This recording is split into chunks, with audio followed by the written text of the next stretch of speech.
In 1932, a farm accident could mean the difference between a week of recovery and a lifetime of disability. But here is what most people do not understand. The average American in the 1930s went to a doctor maybe once or twice in their entire adult life. A doctor's visit cost $2 when the average daily wage was $1.50. So when a man sliced his hand open with a hay baler or a child fell and gashed their knee on a rusted fence, they did not call anyone. They walked to the kitchen. And what happened next, using nothing but items already in the cupboard, would put most modern emergency rooms to shame. The knowledge they used was not folk medicine or superstition. It was battlefield-tested, generation-refined, scientifically sound first aid that worked. And then we forgot all of it.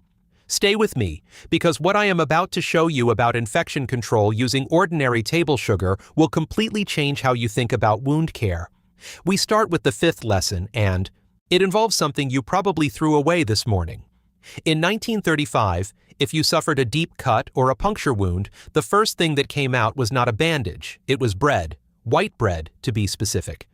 Your grandmother would take a slice of fresh bread, pour boiling water over it until it became a thick paste, let it cool just enough that it would not burn the skin, and then pack it directly into the wound.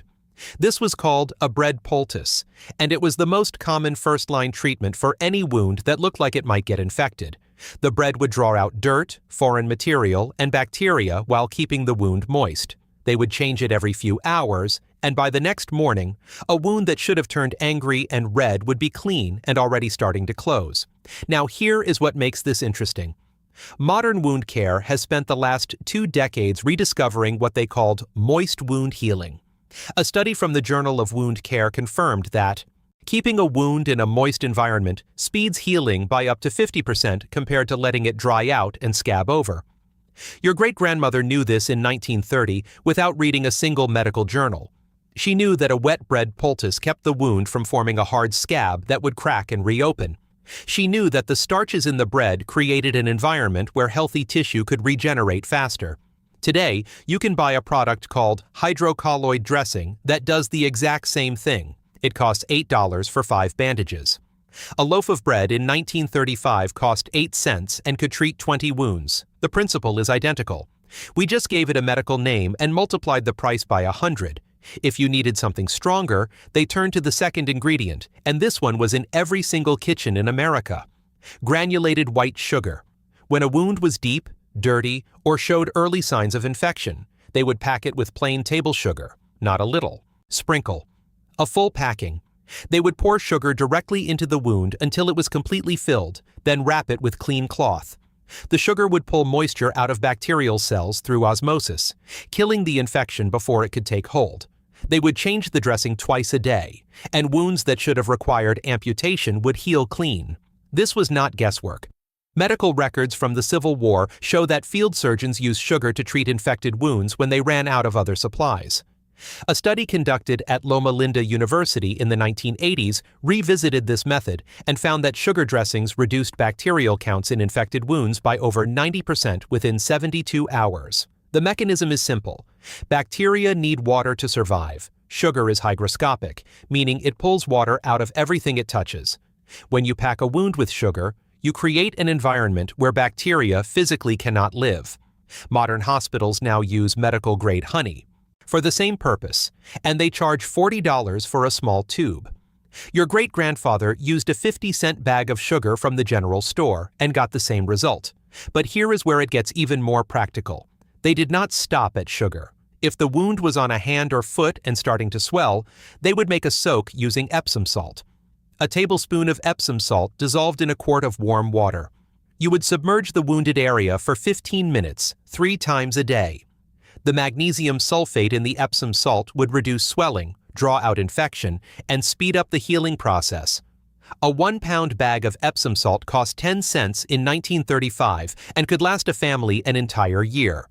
Today, that same bag costs $3, which is still cheaper than a single urgent care visit, but most people have no idea this option even exists. Now stay with me here because this is where it gets really interesting. The fourth method they used was something that sounds almost too simple to work, but the science behind it is bulletproof. When someone had a wound that would not stop bleeding, they reached for black pepper, not as a seasoning, as a coagulant. They would pour ground black pepper directly onto the bleeding wound. Within seconds, the bleeding would slow. Within a minute, it would stop entirely. This was standard practice in rural America, and it saved lives. Here is why it worked. Black pepper contains a compound called piperine, which has natural hemostatic properties. When piperine comes into contact with blood, it accelerates the clotting process by activating platelets and promoting fibrin formation. A study published in the Journal of Medicinal Food found that black pepper extract reduced bleeding time in test subjects by over 30%. Your grandmother did not know the word hemostatic, but she knew that if you dumped pepper on a cut, it stopped bleeding. A tin of black pepper in 1933 cost 7 cents. Today, a single packet of clotting powder, marketed to hunters and campers, costs $12. Same active principle, different marketing, and they did not just use pepper for external wounds. If someone cut the inside of their mouth or bit their tongue badly, they would pack the area with a pinch of black pepper or press a whole peppercorn against the wound. It burned for a few seconds, but the bleeding stopped and the wound would heal faster than if left alone. This was everyday knowledge. Every mother knew it. Every father knew it. It was passed down as casually as teaching a child to tie their shoes. Before we continue, if this is changing how you think about what you actually need in a first aid kit, smash that like button and subscribe right now. The information ahead is even more important, and you do not want to miss it. The third lesson involves something that was in every bathroom cabinet in 1930s America but has almost completely disappeared today.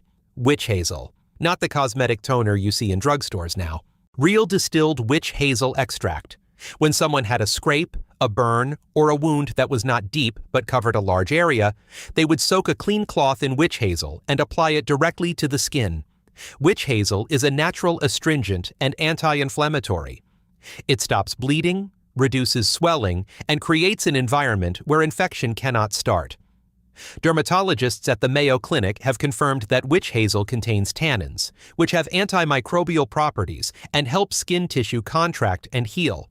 In the 1930s, a bottle of witch hazel cost 15 cents and would last 6 months. Today, you can still buy it for about $6, which makes it one of the few old remedies that is still cheap and widely available. But most people under 40 have never even heard of it. It has been replaced by antibiotic ointments that cost 10 times as much and, if overused, contribute to antibiotic resistance. Witch hazel does not create resistant bacteria. It just works, the same way it worked in 1932. They also used witch hazel for bruises and sprains. If someone twisted an ankle or took a hard fall, they would soak a towel in cold witch hazel and wrap the injury. The tannins would reduce the swelling and speed up the healing process. This was not alternative medicine. This was standard care. And it worked so well that people did not need to see a doctor unless something was broken. Now we arrive at the second most important thing they knew, and this one might be the most useful for anyone watching this video. When someone had a burn, whether from a stove, a kerosene lamp, or a hot iron, they did not run to the sink and blast it with cold water. They went to the pantry and grabbed the lard, rendered animal fat. They would coat the burn in a thick layer of lard, sometimes mixed with a little baking soda if the burn was severe, and then wrap it loosely with cloth. The burn would not blister. It would not scar. It would heal in half the time of a modern burn. Treated with aloe vera gel or hydrogel pads. Here is the science. Burns damage the lipid barrier of the skin.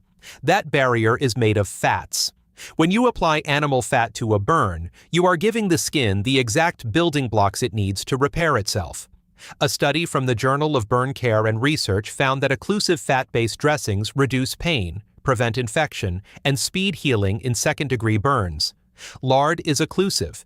It seals the wound, keeps air out, and lets the skin regenerate underneath. A jar of lard in 1934 cost 5 cents and would last a family 2 months. Today, you pay $9 for a tube of burn gel that does not work as well. They also knew that you never, ever pop a blister. If a burn formed a blister, they would leave it intact and coat the entire area in lard. The blister is the body's natural bandage. It protects the raw tissue underneath while it heals.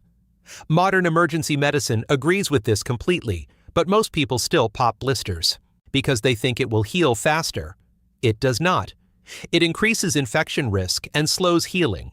Your great-grandmother knew better. And now we come to the first and most critical piece of knowledge, the one that tied all of this together. They understood something that modern medicine has only recently started to take seriously again. They knew that the best first aid was not about having the fanciest supplies. It was about keeping everything clean and acting fast. When someone got hurt, the first thing that happened was not treatment, it was washing. They would scrub the wound with soap and the hottest water the person could stand, not a quick rinse, a real scrub. They would use a clean cloth or a soft brush and physically remove every piece of dirt, grass, rust, or debris from the wound. This took 2 or 3 minutes of real effort, and it hurt, but they did it anyway because they knew that a clean wound almost never got infected.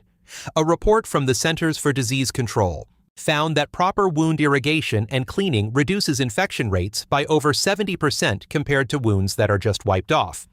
In the 1930s, they did not have statistics, but they had experience. They had seen what happened when you cleaned a wound right versus when you did not, and they knew that spending 3 minutes scrubbing a cut with soap and water would save you from spending 3 weeks fighting an infection. After the wound was scrubbed clean, they would rinse it with clean water, pat it dry with a boiled cloth, and then apply whatever treatment the wound needed. Bread poultice for deep cuts, sugar for infections, witch hazel for scrapes, lard for burns. But the cleaning came first, always. That was the foundation. Everything else was just supporting it. Here is what all of this comes down to. The people of the 1930s did not have access to emergency rooms, urgent care clinics, or next-day antibiotic prescriptions. What they had was knowledge, practical, tested, effective knowledge that had been passed down and refined over generations. They knew how to stop bleeding, prevent infection, and heal wounds using items that cost pennies and were already in their homes. And because doctors were expensive and far away, they had no choice but to become experts in taking care of themselves. We have traded that knowledge for convenience. We have outsourced our ability to handle basic injuries to a medical system that charges $150 just to walk through the door. And in doing so, we have made ourselves dependent and fragile. But the knowledge is not gone. It is still here. You can buy a bag of sugar, a bottle of witch hazel, a jar of lard, and a tin of black pepper for under $20, and you will have a first aid kit that is more effective for common injuries than anything you will find at a pharmacy. You do not need to go back to the 1930s to use this. You just need to remember what they knew.